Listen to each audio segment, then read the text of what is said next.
Okay, hey there, and welcome to the deep dive. You've handed us this really intriguing stack of sources looking into Eritrea's international trade scene. And honestly, wow, it paints a picture that's, well, quite different from many others we've looked at. Our job today is to sift through all this together, pull out the key insights, so you walk away with a clear idea of what's driving trade, the challenges, and, where things seem to be heading. Exactly. It's a fascinating case study, really. The trade picture is so uniquely shaped by both deliberate internal policies and some pretty significant external forces.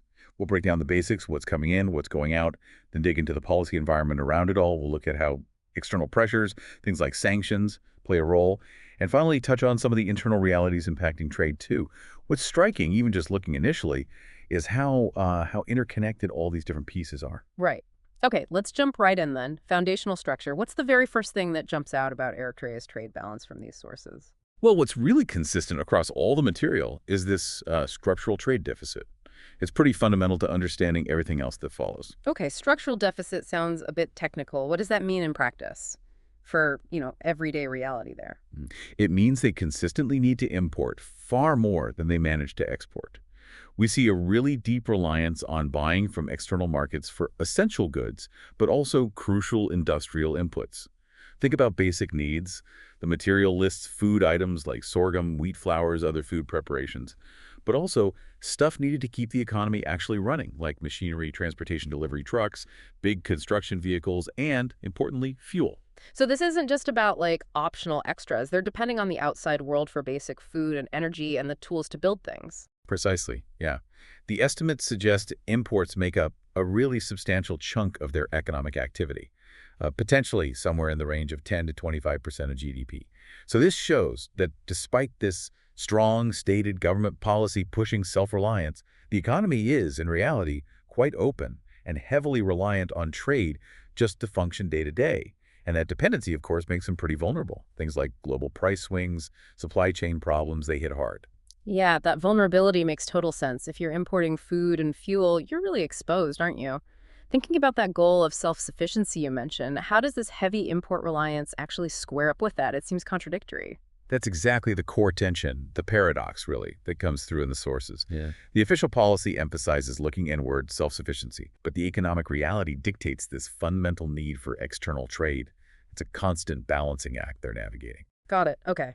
So they need to bring in a lot. How do they pay for it? How do they generate the foreign currency they need for all these essential imports? What's the export side of the equation look like? Right, and this is where you see a very, very different picture emerge, and quite a concentrated one. The export landscape is just overwhelmingly dominated by raw mineral resources. Minerals. Okay, so that's the big story on the export side. What kind are we talking about? Copper ore, zinc ore, and gold. Those are repeatedly cited as the top exports by value, certainly in 2023. Overall, unprocessed minerals, ores, metals, they account for a huge slice. Something like 60% of merchandise exports recently, and one source even mentioned it was as high as 95% of export earnings back in 2019. Wow, 95% from minerals. That's an incredible concentration. It really is, yeah. And the mining sector itself is highlighted as the fastest growing export area. It's the main engine, really, of recent GDP growth, estimated around 2.9% in 2023. Those higher mineral revenues were absolutely key to achieving that very high current account surplus they had in 2023, 14.1% of GDP. So this dependence on mining exports is critical, just absolutely critical for their external financial stability, for getting that foreign exchange in the door. But relying so heavily on just raw materials, that just feels inherently risky, doesn't it? Oh, absolutely. And the material points directly to that vulnerability. They're highly exposed to the unpredictable swings of global commodity prices. Big time. And it also signals a major lack of value-added activity happening within the country. They're essentially digging the raw stuff up and shipping it straight out, rather than processing it into something more valuable before it leaves. Has the customer base for these minerals stayed consistent, or has there been a shift there too? Who are they selling all this ore and metal to? That's another really key dynamic that the sources reveal. There's been a significant strategic shift, a real pivot, you could say, towards Asian markets. In 2023, the top destinations were China and the United Arab Emirates. And China's share specifically, it just dramatically increased, jumped to nearly 76%, 75.9% of Eritrean exports in 2023. 76% just to China. That's not just concentrated. Yeah. That's massive reliance on a single buyer. Why such a dramatic shift? Any clues? The material suggests it's likely driven by a couple of things. China's huge demand for raw materials is obviously a big part of it, but also quite possibly geopolitical factors are at play. It could well be a deliberate response to, Western sanctions and more limited engagement from traditional partners over the years. But while this provides a seemingly stable market for their key exports right now, it undeniably creates this significant over-reliance on one major economic power. That carries its own risks. Okay, so let's recap slightly. High import needs for basics, paid for mostly by raw minerals. And those minerals are increasingly overwhelmingly going to China. How does the government actually manage and regulate all this trade activity? What's the policy environment like? The dominant theme, really, when you look at trade policy and the sources, is just pervasive state control. The government exercises very strict oversight over foreign exchange reserves, who gets dollars, essentially. And it imposes significant restrictions on both imports and exports. The space for the private sector to operate independently in this area seems quite limited based on the material. Does that control manifest in things like, say, really high taxes or tariffs on trade? Is that how they manage it? Well, this is where it gets a bit counterintuitive, actually. The material mentions that Eritrea technically has relatively low applied tariff rates. They've been hovering around 5.4, 5.8% for years, pretty consistently. However, and this is a big backup, however, the sources are really explicit that these low tariffs are kind of misleading. They say they're completely overshadowed by substantial non-tariff barriers. Non-tariff barriers. Okay, so if it's not high taxes stopping trade, what kind of obstacles are we talking about then? What are these NTBs? The most significant ones mentioned are the state's really tight grip on who gets access to foreign currency. That's huge. And its extensive control over basically all imports and exports, what comes in, what goes out. Plus, the severe limitations placed on the private sector itself also function as these kinds of barriers. So when you put it all together, it points towards a trade policy that is, in practice, quite protectionist. But it's driven by direct state intervention and managing foreign exchange rather than using price mechanisms like high tariffs. Ah, I see. So the real hurdles aren't just a tax you pay at the border, but the government actively making it difficult or perhaps impossible to trade outside of their direct control or approval. Exactly. That seems to be the picture painted.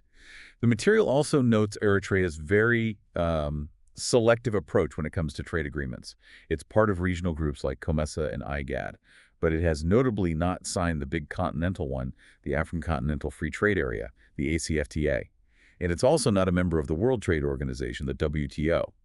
This avoidance of broader multilateral frameworks is directly linked in the sources to that state-controlled economic philosophy we talked about.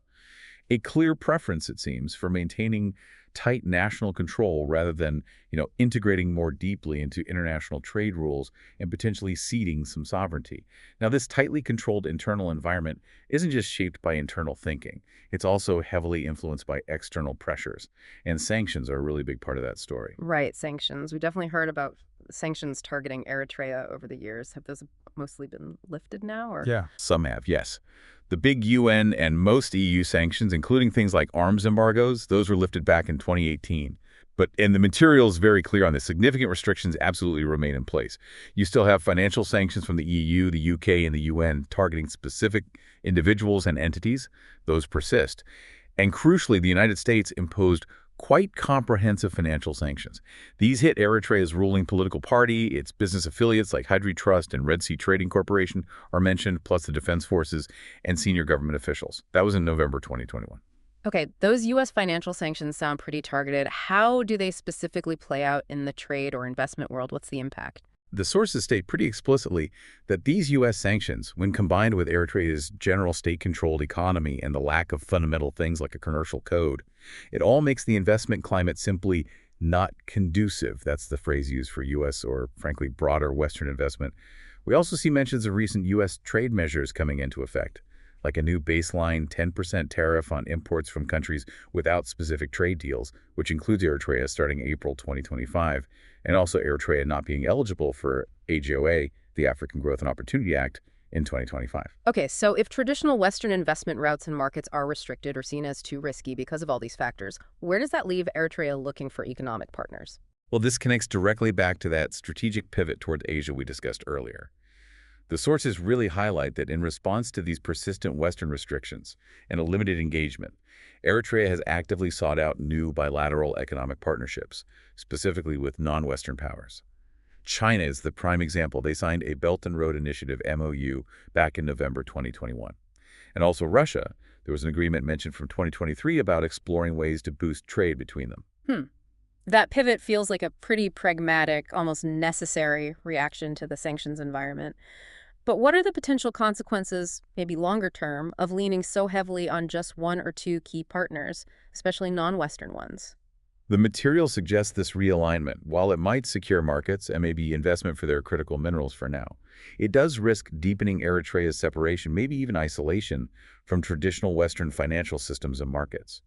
It tends to reinforce that existing state-controlled model rather than encouraging broader international economic integration or reform. Are there other external factors beyond sanctions and this eastward pivot that are impacting the trade picture? Yes, definitely. Regional conflicts have certainly played a role. For instance, Eritrea's intervention in the conflict in Ethiopia clearly impacted its international standing and relationships.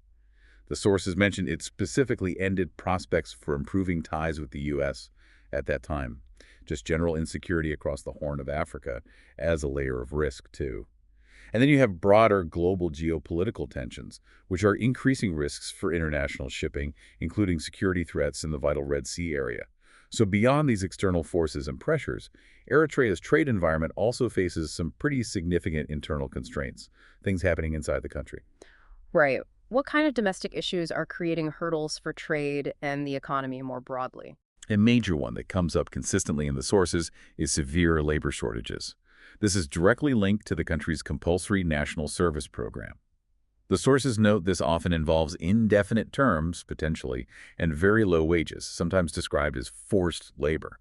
The government itself is the largest employer, and there's mention it might assign this national service labor, potentially even to foreign-owned businesses operating there.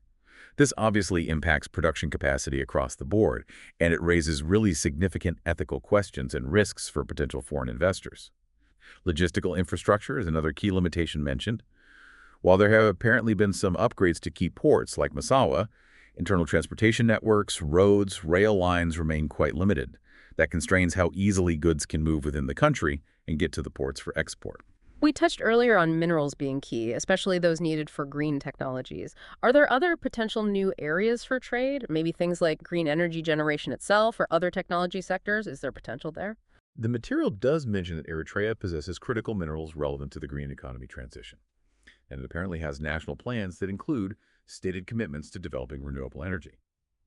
However, these opportunities seem to remain largely undeveloped, largely untapped. And why? Well, it comes back to those underlying structural issues and policy rigidities we've been discussing all along. Things like the inadequate infrastructure, the dominance of the public sector, the restrictive policies, and those skills gaps, which are partly created by the labor situation. These all act as brakes. So taking all these different factors together now, the import dependency, the mineral concentration, the pivot east, the tight state control, the sanctions, the internal constraints like labor and infrastructure.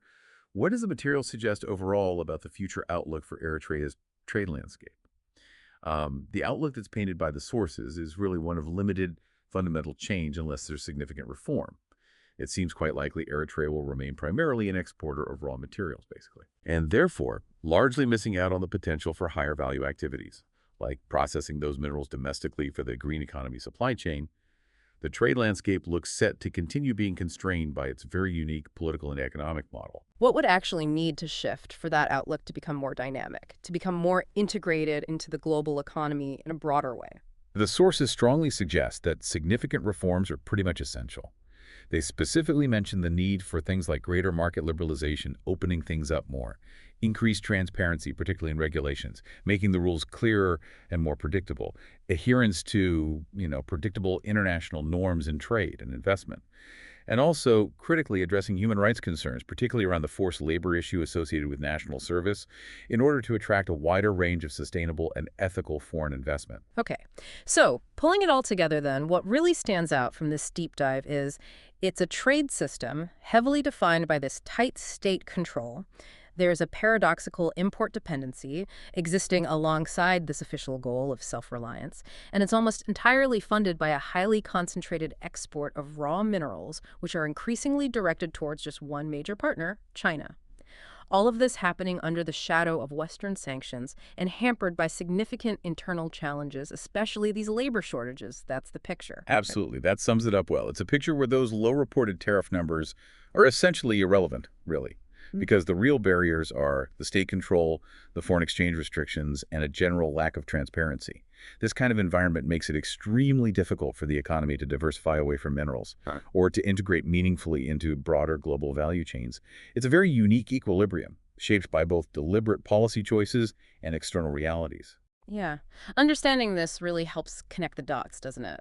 Between a nation's internal policy decisions, the external pressures it faces, and the very tangible reality of its place or lack thereof in the global economy. And this raises, I think, an important final question for you, the listener, to ponder after this deep dive. We've seen the data, the sources pointing to Eritrea's really significant pivot towards non-Western partners, particularly China, partly as a response to Western sanctions and limited engagement. So given that massive concentration of exports we discussed and this growing reliance, what are the potential long-term economic and strategic implications for Eritrea of depending so heavily on just one or two major bilateral relationships like this? What does that mean down the road?